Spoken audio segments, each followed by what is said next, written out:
JD Vance statement ఆషామాషి statement కాదు. Vice president వాళ్ళ ఆవిడే మన తెలుగు అమ్మాయి, అట్లాగే అంటే తెలుగు మూలాలు ఉన్న అమ్మాయి. మొన్న నరేంద్ర మోడీని ఇద్దరు కలిసి వచ్చి కలవటం, వాళ్ళ అబ్బాయి తాత తాత అంటూ నరేంద్ర మోడీ చుట్టూ తిరగడం, అతని కోసం బొమ్మలు కూడా కొనిపెట్టారు మోడీ. అంత అభిమానం ఉంది.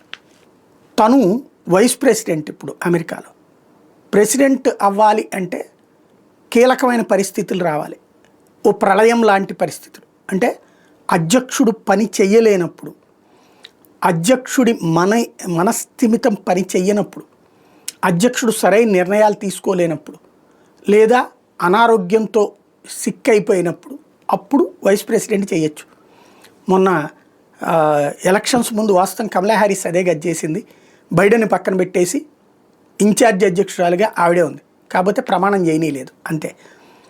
అలాగ కాకుండా ఇక్కడ ఈ మధ్యన ట్రంప్కి కొన్ని అనారోగ్య సమస్యలు ఎదురవుతున్నాయి, అతని శరీరం కూడా రంగు మారిపోతుంది. ఇట్లాంటి అంశాల నేపథ్యంలో కీలకమైన పరిస్థితులు వస్తే నేను అధ్యక్ష బాధ్యతలు స్వీకరిస్తా అని చెప్పడం ట్రంప్కి మండిపోతుంది. ఇప్పుడు ట్రంప్కి ఎవ్వడు నేనేం చేయలేము, అసలు ట్రంప్ తప్పించి ఇక అమెరికాని ప్రపంచాన్ని ఎవడూ కాపాడలేడని చెప్పాలి.